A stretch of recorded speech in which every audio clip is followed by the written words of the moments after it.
Hey everybody, welcome back to Bait Al-Asad. Today I'm joining here to discuss something that I've been seeing pop up on a few YouTube channels and kind of weapons discussion boards. And I'm not going to call anyone out specifically. I don't believe that it's a place to call people out specifically. It's unnecessary drama that we don't need. But it's just something that's been circulating around, and I want to kind of bring it to attention because it's something to me that's never quite made any sense, and I want to explain this weapon in terms of my understanding and experience with it, and also the practical aspects of it. And what I'm talking about is the mace, or in Persian tradition, the Gorz. Now, the Gorz is one of the weapons that's been floating around in the arsenal of Iranian soldiers forever. I mean, we have some amazing examples found from Luristan, and they are just these immaculate early maces. And not only were they used in combat, but Zoroastrian priests used them to defend fire temples, right? So maces have a very long-standing tradition in Iran as well as in India. And they were used well before the incoming of mass amounts of armor, and well after armor, right? And how does this connect? Well, the rumor I've been hearing is that maces are bad against armor.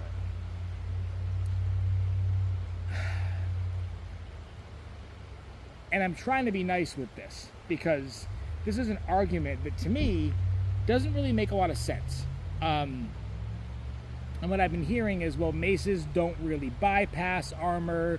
They don't really damage it. It's more effective to thrust through the gaps, right?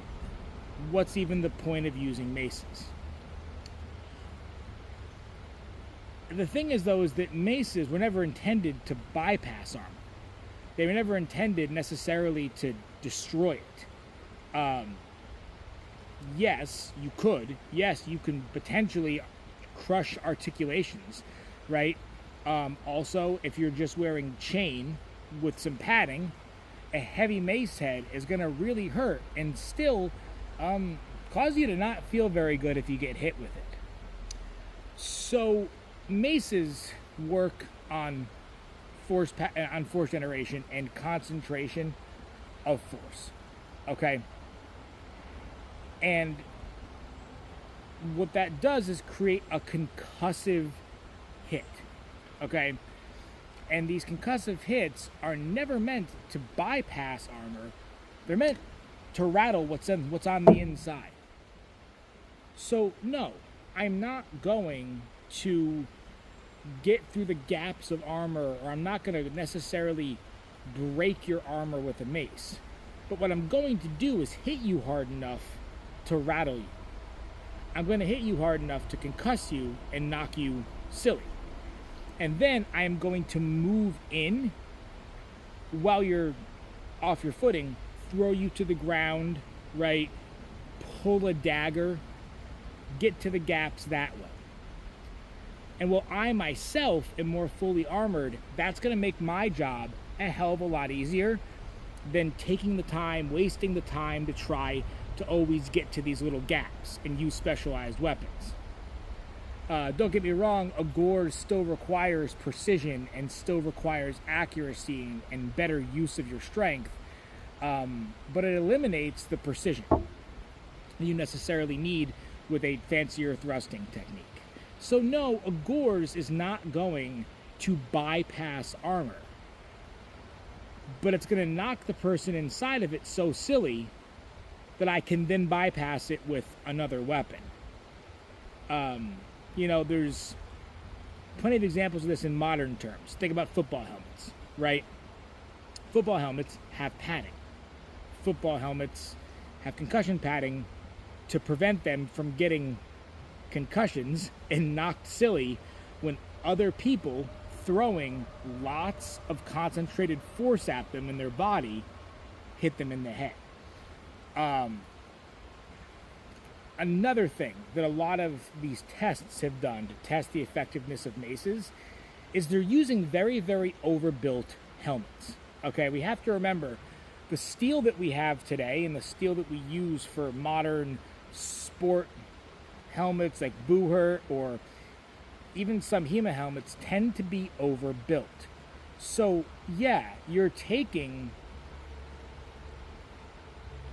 historically weighted weapons and you're hitting armor and steel that is so overbuilt that this won't do anything. But you have to remember the steel used in armor and helmets back then wasn't necessarily designed to keep you from getting a concussion. Even with the padding that was inside, it wasn't necessarily designed to stop you from getting a concussion. It was designed to stop you from dying. With me as the teacher, I have to get up and go teach in school the day after I fight. So yeah, I need an overbuilt helmet. But back then, you just needed to not die. If you were concussed, you went and recovered and came back to fight when you were recovered.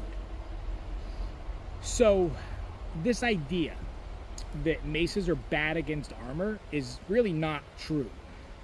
You're just thinking about it in the wrong context. All right, you don't need to bypass armor with the mace. You need to get yourself in a position with it in order to bypass the armor with another weapon. And this, while you are also covered in armor, makes your job a hell of a lot easier than really advanced techniques. They're going to take a lot of time, especially on the battlefield. Okay? I could sit back. You know, let's say my opponent here had a full face covering, right? Maybe he had some Zera, a Charonier with some openings here. I could sit back there with my Shamshir and try to get to gaps. I could think about pulling my Khanjar from a distance and trying to get in, right? I could think about, you know, best thing from a distance is going to be the Neze. It's going to be a spear, right, to get in there. I could think about all these advanced techniques. If you're a half swordsman using longsword, you could do that. But if you're covered in armor, for example, I have so much coverage already that deflecting a blow and coming in and hitting this guy to a point where he's going to be concussed and then closing in and then pulling a Khanjar and getting to the gaps, right? That is how you're going to bypass this guy in armor. If you're not in armor, an infantryman, maybe you're very lightly armored, you run a risk coming in with a mace because you don't have a lot of protection. But if I'm in my armor, I have the ability to defend myself, come in and really mess this guy up. It doesn't matter if I break the helmet. It doesn't matter if I crush the helmet. What matters is if I disorient and incapacitate this person with enough force to knock them down, concuss them, finish them on the ground, or just move on to my next target.